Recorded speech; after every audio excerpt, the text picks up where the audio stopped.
அனைவருக்கும் கோபிநாத்தின் அன்பு வணக்கங்கள் நண்பர்களே. இந்த தொகுப்பு உங்களுக்கு பிடிச்சிருந்தா மறக்காமல் லைக் பண்ணிவிட்டு உங்கள் நண்பர்களோட பகிர்ந்துக்குங்க. நம்ம சேனலுக்கு முதன்முறையாக வரவங்களாக இருந்தால் மறக்காமல் சப்ஸ்கிரைப் பட்டனையும் பக்கத்தில் இருக்க பெல் நோட்டிஃபிகேஷனையும் கிளிக் பண்ணிக்கோங்க. பெரும்பாலும் நம்ம வீட்டில் அல்லது இந்த பிரபஞ்சத்தில் பார்த்திங்கன்னா நல்ல அதிர்வுகள் அதே போல் நல்ல ஆற்றல்கள் பெருகி காணப்படும். இப்போ ஒரு மனிதனுக்கு இயற்கையிலே பார்த்திங்கன்னா நல்லவை தீயவை, நல்வினை தீவினை அப்படின்னு சொல்லுவோம் சைவ சித்தாந்தத்தில். அந்த மாதிரி ஒரு மனிதன் செய்கின்ற செயலானது நல்வினை தீவினை என்று பெறுகிறது. அதே போல் நமக்கு நடக்கின்ற நிகழ்வுகளும் பார்த்திங்கன்னா நல்லவை தீயவைனே நாமே பிரித்து கொள்கின்றோம். இப்போ நாமே பிரித்து கொள்வதில் இப்போ ஒரு சில தீயவைகள், தீய விஷயங்கள் நமக்கு நடக்கப் போகின்றன அப்படிங்கும் போது ஒரு சில அறிகுறிகள் தென்படும். நம்ம குலதெய்வத்தின் அருளாலோ அல்லது நாம் வழிபடுகின்ற இஷ்ட தெய்வத்தின் அருளாலோ சில தடங்கல்களும் சில இடையூறுகளும் காட்டுவதன் மூலமாக அந்த செயல் உனக்கு உகந்தது அல்ல அப்படிங்கிறத தடுத்து நிறுத்துவது போல உங்களுக்கு தெரியும். அதே போல் அதை தொடர்ந்து சில விரும்பத்தகாத நிகழ்வுகளும் கூட நிகழ்ந்தேறலாம். அதே சமயத்தில் உங்களுக்கு நல்லது நடக்கப் போகுது அப்படிங்கிறத உணர்த்துவதற்கு சில அறிகுறிகளும் இருக்கும். அது நம் மனதை பொறுத்தது. நாம் அதை எப்படி ஏற்றுக்கொள்கிறோம் என்பதை பொறுத்து அந்த விஷயங்கள் நமக்கு அறிகுறிகளாக இருக்கும். ஏன்னா எல்லாத்தையுமே சில பேர் இது என்ன ஒரு நம்பிக்கை, இது என்ன மூட நம்பிக்கை அப்படின்ட்டு போயிடுவாங்க இல்லையா. சில சுபமான சகுனங்கள் உண்டு. சில சுபமான சகுனங்கள் அல்லது இறைவன் சில விஷயங்களை நீங்கள் பேசிக்கொண்டிருக்கும் போது இது வாழ்க்கையில் சாதகமான பலனை உண்டாக்கப் போகிறது, உனது வாழ்க்கையில் ஒரு மாற்றத்தை அது உண்டாக்கப் போகிறது அப்படிங்கிறத உணர்த்துவதற்காக சில விஷயங்களை உங்களுக்கு உணர்த்துவார். இப்போ உங்களுக்கு ஒரு விஷயத்து மேலே ஈடுபாடு இருக்கும். ஒரு காரியத்தில் இப்போ நீங்கள் ஒரு வேலை செய்யணும்னு நினைக்கிறீங்க, அந்த வேலை உங்களுக்கு ரொம்ப பிடிச்சதாக இருக்கும், உங்கள் வாழ்க்கைக்கு அது ஏற்றதாக இருக்கும், அதுதான் உங்கள் வாழ்க்கையவே மாற்றுவதாக இருக்கும். ஆனால் அதில் இறங்குறதுக்கு ஒரு பயம் உங்களுக்கு உண்டாயிருக்கும். அதில் இறங்குனா நம்ம வாழ்க்கை என்ன ஆகுமோ, அதில் இறங்கினா நம்ம வாழ்க்கை சூனியமாயிடுமோ அப்படிங்கிற ஒரு சில எண்ணமெல்லாம் உங்கள் மனசில் வரும்போது உங்களை சுற்றி இருப்பவர்கள் மூலமாக இறைவன் உங்களிடம் பேசுவார். நீ தைரியமாக செய், கண்டிப்பாக இது உனக்கு வாழ்க்கையில் ஒரு மாற்றத்தை ஏற்படுத்தும். அதே போல் நம்பிக்கை தரக்கூடிய நேர்மறையான வார்த்தைகளாகவே உங்களை சுற்றி இருப்பவர்கள் பேசி கொண்டிருப்பார்கள். ஆனால் நீங்கள் அந்த விஷயத்தை அவங்க கிட்ட பகிர்ந்திருக்க கூட மாட்டீங்க. உங்கள் வாழ்க்கையில் ஒரு மாற்றம் வரப்போகுது அப்படின்னா உங்களை சுற்றி இருக்கிறவங்க எல்லாமே உங்ககிட்ட நேர்மறையான அந்த ஒரு அணுகுமுறையைத்தான் கடைபிடிப்பார்கள். அப்பயே தெரிஞ்சுக்கணும், நம்ம வாழ்க்கைக்கு நம்ம எடுக்க போகக்கூடிய முடிவு அப்படிங்கிறது சாதகமானதாகத்தான் இருக்க போகும் அப்படின்ட்டு. இன்னும் சொல்லப்போனால் உங்கள் மனதே பார்த்தீங்கன்னா அப்படி லேசாக இருக்கும். உங்கள் மனசே பார்த்தீங்கன்னா அப்படி லேசாக இருக்கும். எப்போவுமே ஒரு பாரமாக இருந்த மனது அப்படிங்கிறது அப்படி லேசாக இருக்கும். அந்த உணர்ச்சிகளை எப்படி சொல்கிறதுன்னு கூட உங்களுக்கு தெரியாது. ஏதோ என்னை சுற்றி நல்லா இருக்குது, ஏதோ என்னை சுற்றி ஏதோ நல்லது நடக்க போகுதுன்னு நினைக்கிறேன் அப்படிங்கிற மாதிரி மனசு அப்படியே பறக்க ஆரம்பிக்கும். ஆனால் நீங்கள் எதிர்மறையாக இருந்ததுன்னா மனம் ரொம்ப பாரமாக இருக்கும். ஏதோ தப்பாக நடக்க போகுது, ஏதோ அப்படி இல்லாமல் அப்படி ரொம்ப லேசாக நீங்கள் பார்க்குற எல்லாத்தையுமே ஒரு புன்முறுவலோடு பார்ப்பீங்க. கோபமே வராது, திட்டணுன்னே தோணாது. அப்படி ஒரு அன்பு கலந்த ஒரு வாழ்க்கையானது உங்களுக்கு அந்த நேரத்தில் இருக்குது அப்படின்னா அதுக்கப்புறம் உங்களுக்கு எல்லாமே நல்லதாக நடக்க போகுது. அதை தொடர்ந்து வருகின்ற விஷயங்கள் எல்லாமே நல்லதாக வரப்போகிறது அப்படிங்கிறத மனசில் தெளிவாக நிறுத்திக்கணும். கண்டிப்பாக அது நடக்கும். இன்னும் சொல்லப்போனால் ஆலயங்களுக்கு போகும்போது நீங்கள் எந்த பொருளுமே வாங்கிட்டு போயிட்டு வந்திருக்க மாட்டீங்க. சாமி கும்பிட்டு முடிக்கும்போது அவங்களே உங்களுக்கு மரியாதை செலுத்துவது. ஆலயத்துள்ள அர்ச்சகர்களே பார்த்திங்கன்னா தேங்காய் பழத்தை கொண்டு வந்து உங்ககிட்ட தர்றது, பூவை கொடுப்பது, அல்லது இன்னும் மாலை மரியாதையெல்லாம் செய்து உங்களுக்கு வேண்டுவனவற்றை கொடுப்பது. சில பேர் சம்மந்தம் இல்லாமல் இறைவனோட பாதத்தில் இருக்க விபூதி எடுத்துகிட்டு உங்களுக்கு மட்டும் கொடுத்துட்டு போவாங்க. 10 பேர் இருந்திருப்பாங்க, உங்களுக்கு மட்டும் இருந்திருக்கும். அதெல்லாம் இறைவன் இன்னாருக்கு இதை கொடுக்க வேண்டும் என்று நினைத்து விட்டால் அதை கொடுத்து விடுகின்றார். அதுதான் உங்கள் வாழ்க்கையில் ஒரு மாற்றத்தை ஏற்படுத்த போகிறது அப்படிங்கும் போது அதை செய்கின்றார். இதையெல்லாம் நம்மளால் நேரடியாக இறைவன் என்கிட்ட சொன்னாரா ஒன்ட்ட சொன்னாரா அப்படிங்கிற கேள்வியெல்லாம் இல்லை. கலிகாலம் சில விஷயங்களை சிலரின் மூலமாகவோ பலரின் மூலமாகவோ நேரடியாகவோ மறைமுகமாகவோ அசிரீரியாகவோ ஏதோ ஒரு வகையில் நமக்கு உணர்த்துவார். இன்னொன்று, ஆன்றோர்களோட அருளாசி உங்களுக்கு கிடைத்து கொண்டே இருக்கும். இப்போ சாதுக்கள் அல்லது நம்ம ஞானிகள், சித்தர்கள், இந்த மாதிரி நபர்களை சந்திக்கக்கூடிய வாய்ப்பானது உங்கள் வாழ்க்கையில் ஏற்படுகிறது.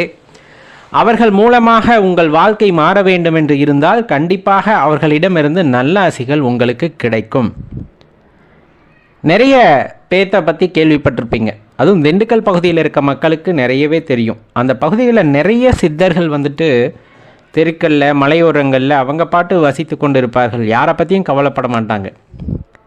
அழுக்கு மூட்டை சித்தரையா, மூக்குப்பிடி சித்தரையா, இந்த மாதிரி நிறைய சித்தர்களை வந்துட்டு குறிப்பிட்டு சொல்லலாம்.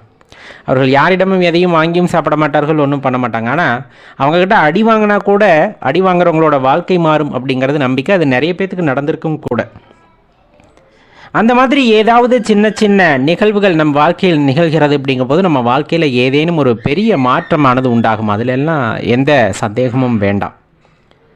அடுத்து இப்போ நீங்கள் கோவிலுக்கு போகிறீங்க, ஏதேனும் ஒரு காரியத்தை நினைத்து கொண்டு இந்த காரியம் நல்ல முறையில் ஈடேற வேண்டும் அப்படின்னு நினைத்து குலதெய்வாலயத்திற்கோ அல்லது இஷ்ட தெய்வாலயத்திற்கோ போகிறீர்கள் அப்படிங்கும் போது கண்டிப்பாக நம்ம அந்த வேண்டுதலை வைக்கும் போது மணியோசை கேட்கிறதோ அல்லது மங்களமான வார்த்தைகள் நம்மிடம் இல்லாமல் நம் காதுகளில் விழுவது போல மங்களமான வார்த்தைகள் உங்கள் காதில் விழுந்தாலும் அந்த விஷயமானது கண்டிப்பாக நிறைவேறும் அப்படிங்கிறத தெரிஞ்சுக்குங்க. உங்கள் வாழ்க்கையில் நல்லது ரொம்ப அருகாமையில் வந்துட்டதாக நீங்கள் உணர்ந்துக்கலாம். அதே போல் வீட்டில் ஏதேனும் பேசி கொண்டிருக்கின்றோம் அப்படிங்கும்போது கௌரி ஒலி எழுப்பும், பள்ளி சத்தம் போடும்பாங்க இல்லைங்களா, அந்த மாதிரி சில அறிகுறிகள் அதில் ஒன்று அப்படின்னு பார்க்கும்போது இந்த கௌரி ஒலி எழுப்புதல் அப்படிங்கிறது. அதுக்கப்புறமா உங்கள் வாழ்க்கை அப்போ நீங்கள் பேசிகிட்டு இருந்த காரியம் அப்படிங்கிறது ஓரளவுக்கு பிடிமானம் அதிகமாகவும் கண்டிப்பாக அதன் மூலமாக நீங்கள் பலனை அனுபவிப்பீர்கள் அப்படிங்கிறதுக்கு உதாரணமாக பெரியவங்க சொல்லுவாங்க. சாமி கும்பிட்டுக்கிட்டு இருக்கீங்க, பூக்களால் அர்ச்சனை நடந்துகிட்ருக்கு, அபிஷேகமெல்லாம் முடிஞ்சு சாமி கும்பிட்டுக்கிட்டு இருக்கும்போது நீங்கள் எண்ணிய காரியம் அப்படிங்கிறது உங்கள் மனசுக்கு தேவையானதை பற்றி நினச்சிக்கிட்டு இருக்கும்போது பூக்கள் திடீர்னு சரிஞ்சு விழும். இது அடியனோட வாழ்க்கையில் அக்னீஸ்வரர் ஆலயத்தில் நிறைய தடவை நடந்திருக்கு. நம்ம ஒரு நல்ல காரியம், பொது காரியமாக பெரும்பாலும் நம்ம சொல்லுவது, சொந்த காரியங்களை பற்றி சில பேர் வேண்டுதல் வைப்பாங்க. இல்லை ஏதேனும் ஒரு மனசுக்கு பிடித்த காரியத்தை இறைவனிடம் கேட்கும் பொழுது இறைவன் மனித ரூபேனா பக்கத்தில் சொல்லுவார். உங்களால் புரிஞ்சுக்க முடியல அப்படின்னா அசரீரி போல அல்லது அதிசயங்களாக இந்த மாதிரி ஏதாவது அதிசயங்களை நிகழ்த்தி காட்டுவார். பூக்கள் அப்படியே சரசரன்னு சரிஞ்சு கீழே விழும். அது அபசகுணம் அல்ல. நீங்கள் வேண்டி கொண்டிருக்கும் போது அப்படியே ஒத்த பூ மட்டும் துள்ளி குதித்து விழுவதை கூட பார்க்க முடியும். அப்படியெல்லாம் பார்க்கும்போது மனதிற்கு ஆனந்தமாக இருக்கும். அதெல்லாம் நல்ல என்ன சொல்கிறதுன்னா உங்களுக்கு உத்தரவுகள் கண்டிப்பாக அது நல்ல முறையில் நடந்தேறும். இதெல்லாம் ஆன்மீகத்தில் ஒரு நிலையை அடைவது வரையிலும் இந்த மாதிரி நிகழ்வுகளை வைத்து தான் இறைவன் நம்முடன் உரையாடுவதை அல்லது நமக்கு நல்லது நடக்கப் போவதை நம்மால் உணர்ந்து கொள்ள முடியும். அப்படி உணர்த்தும் போது கண்டிப்பாக நாம் அதை புரிந்து கொள்ள வேண்டும், அதை தெரிந்து கொள்ள வேண்டும் அப்படிங்கிறத நினச்சிக்கோங்க. இப்படிப்பட்ட அறிகுறிகள் உங்கள் வாழ்க்கையில் ஏற்படுகிறது அப்படிங்கும்போது உங்கள் வாழ்க்கையானது இனிமையானதாக மாறும் அப்படிங்கிறத மறுப்பதற்கில்லை நண்பர்களே. பெரும்பாலும் ஒரு சிலர் பார்த்தீங்கன்னா பள்ளி இல்லாத வீட்டில் போய் குடியிருக்க மாட்டாங்க, அந்த வீடு விலைக்கு வந்தால் வாங்க மாட்டாங்க. அப்படியெல்லாம் சில பேர் இருக்காங்க. அது அந்த அளவுக்கு முக்கியமாக பள்ளியை பார்ப்பாங்க. அந்த பள்ளி எழுப்புகின்ற ஒளியானது அதனை பொறுத்து சில பலன்களும் கூறப்பட்டிருக்கிறது அப்படிங்கிறது உண்மைதான். அது என்னென்ன அப்படின்ட்டு தான் இப்போ நம்ம பார்க்க போகிறோம். ஒரு வீடு இருக்குது அப்படின்னா வீட்டோட தெற்கு திசையிலேருந்து பள்ளி சத்தமிடுது அப்படின்னு நீங்கள் எடுத்துக்கிட்டிங்கன்னா அந்த வீட்டில் உள்ளவர்களுக்கு எதிர்பாராத அதிர்ஷ்டம் வந்தடையும் அப்படின்னு சொல்கிறாங்க. அல்லது சுப நிகழ்ச்சிகள் அந்த வீட்டில் நடைபெறும் அப்படிங்கிறத குறிப்பதாக இருக்கும் அப்படின்ட்டு குறிப்பிடப்படுது. ஒரு வீட்டோட தென்மேற்கு திசையிலேருந்து பள்ளி சத்தமிடுது அப்படிங்கும் போது அந்த வீட்டில் உள்ளவங்களுக்கு அவங்க ஃப்ரெண்ட்ஸோ அல்லது ரிலேட்டிவ்ஸ் மூலியமாகவோ ஏதோ ஒரு எதிர்பாராத நன்மை ஏற்படும் அப்படிங்கிறத அது குறிப்பதாக இருக்கும் அப்படின்னு சொல்கிறாங்க. ஒரு வீட்டோட வடக்கு திசையிலேருந்து பள்ளி சத்தமிடுது அப்படின்னு பார்த்தோம் அப்படின்னா அந்த வீட்டிற்கு கூடிய சீக்கிரம் ஏதாச்சும் ஒரு நல்ல செய்தியானது சேரும் அப்படின்ட்டு குறிப்பிடப்படுது. அதே சமயத்தில் ஒரு வீட்டோட தென்கிழக்கு திசையிலிருந்து பல்லி சத்தமிடுது அப்படின்னா அந்த வீட்டில் விரைவில் ஏதோ சண்டை வரப்போகுது அல்லது கலகம் வரப்போகுது அப்படிங்கிறத எச்சரிக்கையாக அது குறிப்பிடுது அப்படின்னு சொல்லுவாங்க. அந்த நேரத்திலலாம் பார்த்தீங்கன்னா கொஞ்சம் தேவையில்லாமல் பக்கத்து வீட்டில் வந்துட்டு பேசாமல் அல்லது வீட்டுக்குள்ளே விட்டு கொடுத்து போகிறது, இந்த மாதிரியான விஷயங்கள் இருக்கும்போது வந்துட்டு ரொம்பவே நல்லா இருக்கும் அப்படின்னு சொல்லப்படுது. அதே வீட்டோட கிழக்கு திசையிலிருந்து பல்லி சத்தமிடுது அப்படின்னா அந்த வீட்டில் உள்ளவங்களுக்கு தேவையில்லாத பய உணர்வு, அச்ச உணர்வானது மனதில் ஏற்படும். ஏன் என்னன்னே உங்களுக்கு தெரியாது. ஆனால் ஏதோ ஒரு வகையில் வந்துட்டு அவங்க மனசுக்குள்ள ஒரு நெருடல் இருந்துக்கிட்டு இருக்க மாதிரியே இருக்கும். அதே சமயத்தில் பக்கத்து மனையிலையோ அல்லது பக்கத்து வீட்டிலோ உள்ள பல்லி கிழக்கு திசையிலிருந்து சத்தமிட்டது அப்படின்னா அது மிகப்பெரிய பாதிப்பை ஏற்படுத்தும் அப்படின்னு குறிப்பிடப்படுது. வீட்டில் யாருக்காவது உடல் நலக்குறைவு இருக்குது அப்படின்னா அது மேலும் அதிகரிப்பதற்கான வாய்ப்புகளை அது குறிப்பதாக இருக்கும் அப்படின்னு சொல்கிறாங்க. ஆனால் பயந்துக்குவெல்லாம் வேண்டாம், அதுக்கான ரெமெடிஸ் நீங்கள் எடுத்துக்கலாம் அப்படின்னு சொல்கிறாங்க. பக்கத்து மனையிலையோ அல்லது பக்கத்து வீட்லேயோ உள்ள பல்லி தெற்கு திசையில் சத்தமிடுது அப்படிங்கும் போது அது நம்ம வீட்டில் இருக்கவங்களுக்கு எதிர்பாராத தோல்வி உண்டாகும் அப்படிங்கிறத குறிப்பதாக இருக்கும் அப்படின்னு சொல்கிறாங்க. அதே சமயம் தேவையில்லாத விரைய செலவு அல்லது தொழிலில் நஷ்டம் இது போன்றவை ஏற்படும் அப்படின்னு குறிப்பிடப்படுது. இது எல்லாமே பொதுவாக குறிப்பிடப்பட்டிருக்கிறது. ஆனால் நம்ம வீட்டில் நம்ம பெரியவங்க வந்துட்டு ஒரு சில விஷயத்தை மைனூட்டாக வாட்ச் பண்ணிக்கிட்டு இருப்பாங்க. நானும் கவனிச்சிட்டேன்டா, இந்த இடத்துல பள்ளி சத்தம் போடுறப்பெல்லாம் உன்னோட ஜாப்ல வந்துட்டு நல்ல இன்க்ரிமெண்ட் கிடைக்குது அல்லது வீட்டில் இந்த திசையில் சொல்லும்போது நம்ம வீட்டில் சண்டை வருது அப்படின்ட்டு அவங்க ப்ரெடிக்ட் பண்ணியிருப்பாங்க. அது சிவபெருமானுடைய கருணை உங்களுக்கு கிடைத்து விட்டது அப்படிங்கிறத எந்த அறிகுறிகளை வைத்து நாம் தெரிந்து கொள்ள முடியும் அப்படின்னு சொன்னால், முதல் அறிகுறியாக சொல்லப்படுவது நம்மை சுற்றி இருப்பவர்கள், அதாவது அந்த சைவ தத்துவத்திலே ஊறி போனவர்களுடைய தொடர்பு உங்களுக்கு கிடைக்கக்கூடும். அவரை பற்றி பேச்சுகள் இருக்கு இல்லையா, அது நமக்கே தெரியாம நமக்கு வந்துகிட்டே இருக்கும். சிவனப்பாவை பத்தி யாராச்சும் பேசிக்கிட்டே இருப்பாங்க, அதை நம்ம கேட்டுக்கிட்டே இருப்போம். நீங்க எங்க சுத்தினாலும் சரி, முன்ன காலத்துல இந்த மொபைல்லாம் இல்லை, அப்ப ஆன்றோர் சான்றோர்களை சந்திக்கக்கூடிய வாய்ப்பு, அவர்களுடைய உரையை கேட்கக்கூடிய வாய்ப்பு அவர்களுக்கு கிடைத்திருக்கும். இன்னைக்கு நம்ம இருக்கக்கூடிய இந்த ஒரு ஹரிபரியான சூழல் அப்படின்னு சொல்லுவாங்க இல்லையா, பிஸியா இருக்கும் அப்படின்ட்டு காமிச்சுக்கிறோம்ல மொபைலை வச்சுக்கிட்டு. அப்படியே நீங்க மொபைலை வச்சுக்கிட்டு பிஸியா இருந்தா கூட, நீங்களே பார்க்கலைன்னா கூட, சிவனப்பாவை பத்தின சில தகவல்கள் உங்களுக்கு வந்துகிட்டே இருக்கும்.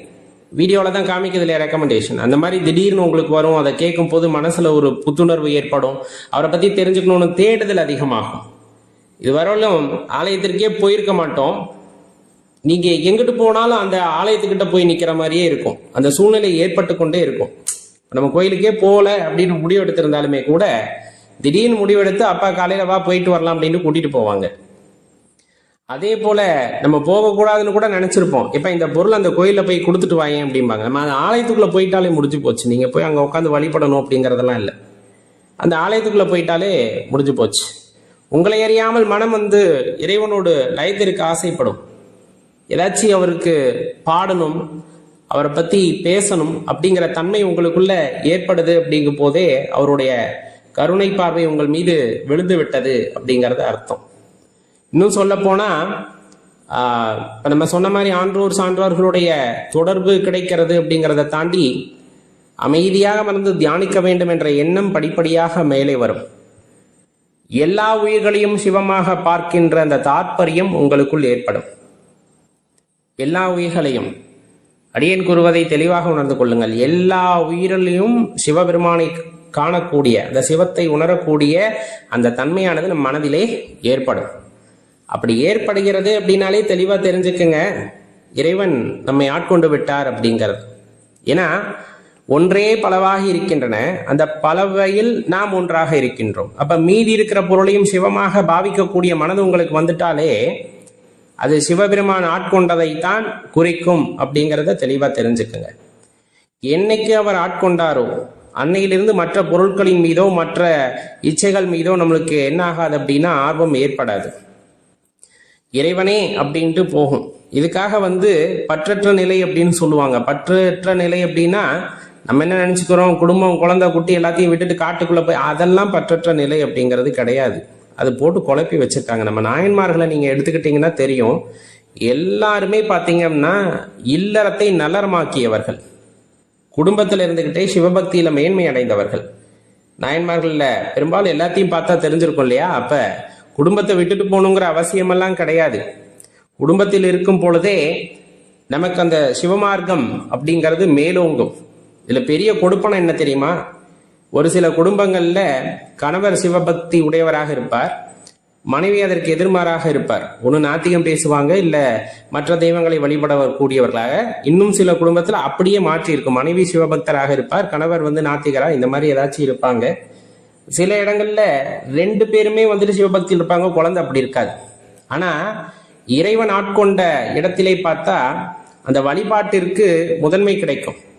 அதாவது நீங்கள் வழிபாட்டில் இருக்கிறீர்கள் என்றால் யாரும் தடை சொல்ல மாட்டாங்க. முதல்ல அதுதானே பெரிய விஷயம். இருந்தாலும் அதுக்கு ஒரு சின்ன போராட்டமெல்லாம் நடக்கும். ஏன்னா சிவபெருமான வழிபடுறோம் அப்படின்னு சொன்னாலே அதற்கு தடை ஏற்படுத்துபவர்கள் தான் இங்க நிறைய பேர் உண்டு.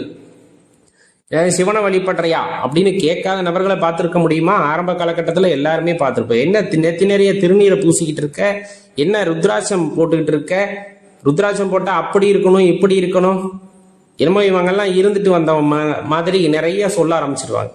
நீங்கள் அதெல்லாம் எப்பவுமே காதில் வாங்கிக்காதீங்க. இறைவன் ஆட்கொண்டுட்டார் அப்படின்னாலே சதா இந்த மாதிரி கேள்விகளை எதிர்கொள்ள வேண்டியது இருக்கும். அதில் நம்ம மனசு பக்குவப்பட்டிருக்கான்னு சிவபெருமான் சோதிப்பார், அவ்வளோதான். அதையெல்லாம் தாண்டி நெத்தி நிறைய விபூதி ஆரம்ப காலகட்டத்தில் தேவைப்படும். ஒரு உயரிய நிலைக்கு போனதுக்கப்புறம் அந்த விபூதியுமே நமக்கு தேவைப்படாது. ஏன்னா எல்லாத்தையும் மறந்து உட்காந்துருப்போம். எல்லாமே அவர் தான் அப்படிங்கிறப்ப இந்த சின்ன சின்ன விஷயங்கள் எல்லாம் கூட நம்மளுக்கு பெரிதாக தெரியாமல் அவர் நினைவிலேயே ஒன்றி இருப்பார்கள். இதெல்லாமே அவர் ஆட்கொண்டதற்கான அறிகுறிகள் தான். எந்த ஜீவராசியா இருந்தாலும் நம்முடன் ரொம்ப அன்பாக பழக ஆரம்பிக்கும்.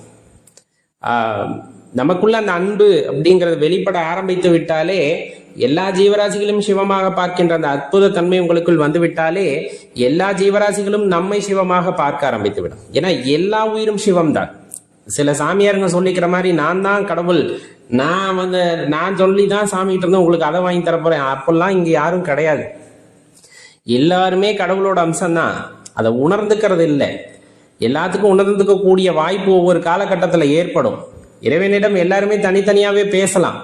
ஒருத்தர் மூலமா தான் ஒருத்தர் பேசணுங்கிற அவசியம் இல்லை. அந்த பக்குவம் நமக்கு இருக்கிறதா அப்படிங்கிறது தான் இங்க பிரச்சனையே. அந்த பக்குவத்தை எப்படி உண்டாக்கிக்க முடியும் அப்படின்னா, மனதை தயார் நிலையில் வைத்திருப்பதன் மூலமாக உண்டாக்கி கொள்ள முடியும்.